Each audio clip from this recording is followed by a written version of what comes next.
দখলদার ইসরায়েলের ভূখণ্ড লক্ষ্য করে শত শত ব্যালিস্টিক ক্ষেপণাস্ত্র নিক্ষেপ করেছে ইসরায়েল।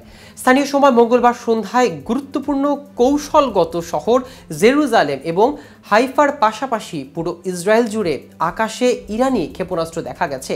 ক্ষেপণাস্ত্র হামলা শুরুর পরপরই ইসরায়েল জুড়ে সতর্ক সাইরেন বাজাতে শুরু করেছে ইসরায়েলিরা। নিরাপদ আশ্রয়ের সন্ধানে ছুটছে তারা। তবে এ হামলায় কি পরিমাণ ক্ষয়ক্ষতি হয়েছে আর এ ব্যাপারে কি বিবৃতি রয়েছে ইসরায়েলের ও ইরানের, এই নিয়ে বিস্তারিত থাকছে আজকের প্রতিবেদনের বাকি অংশে। কেটিভি গ্লোবাল চ্যানেল থেকে আপনাদের সাথে আছি আমি মাহমুদুর রহমান সিয়াম। মঙ্গলবার রাত জুড়ে ইসরায়েলকে লক্ষ্য করে 181টি ব্যালিস্টিক ক্ষেপণাস্ত্র ছুড়েছেন ইরান। অধিকাংশ ক্ষেপণাস্ত্রে অবশ্য লক্ষ্য বস্তুতে আঘাত হানার আগে ধ্বংস করে দিয়েছে ইসরায়েলের প্রতিরক্ষা বাহিনী। ইসরায়েলের রাষ্ট্রীয় টেলিভিশনে সরাসরি সম্প্রচার চলাকালে রিপোর্টারদের মাটিতে শুয়ে পড়তে দেখা গেছে এবং ক্ষেপণাস্ত্রের আওয়াজ শোনা গেছে।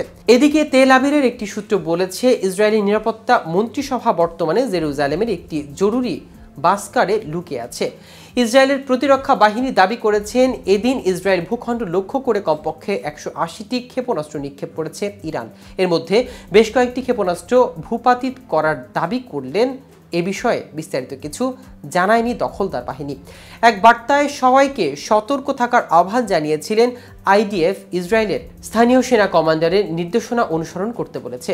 চলতি সপ্তাহে ইসরায়েলি বিমান হামলায় লেবানন প্রতিরোধ আন্দোলন হিজবুল্লাহ প্রধান সাইয়েদ হাসান নাসরুল্লাহর বেশ কয়েকজন সিনিয়র নেতা নিহত হয়েছেন। নাসরুল্লাহ হত্যার বদলা নেওয়ার ঘোষণার আগেই দিয়েছিলেন তেহরান। ইরান বলেছে, হিজবুল্লাহ প্রধান সাইয়েদ হাসান নাসরুল্লাহ এবং লেবাননের বেসামরিক নাগরিকদের হত্যার প্রতিক্রিয়া মঙ্গলবার ইসরায়েলকে লক্ষ্যবস্তু করেছে তেহরান।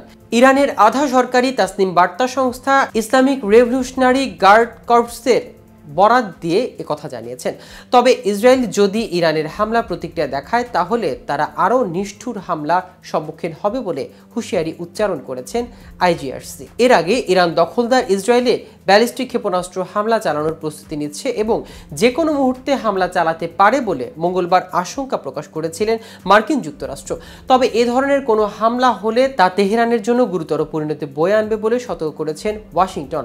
মধ্যপ্রাচ্যের কসাই খাত ইসরায়েলি প্রধানমন্ত্রী বেনিয়ামিন নেতানিয়াহু সোমবার ইরানের প্রতি কঠোর হুঁশিয়ারি উচ্চারণ করে বলেছেন, মধ্যপ্রাচ্যের এমন কোনো জায়গা নেই যেখানে ইসরায়েল পৌঁছাতে পারবে না। ইসরায়েলে ইরান হামলা চালালে তা মধ্যপ্রাচ্যে বৃহত্তর আঞ্চলিক সংঘাতের আশঙ্কাকে আরও বাড়িয়ে তুলবে বলে মনে করেছিলেন রাজনৈতিক বিশ্লেষকরা। এসব আশঙ্কার মধ্যে এই হামলা চালান তেহরান। গেল বছরের অক্টোবর মাসের 7 তারিখে ইসরায়েলের এই দশকের সবচেয়ে বড় সামরিক অভিযান চালান গাজার হামাস সরকার। এরপরই গাজায় বিমান হামলা ও স্থল হামলা শুরু করে ইসরায়েল।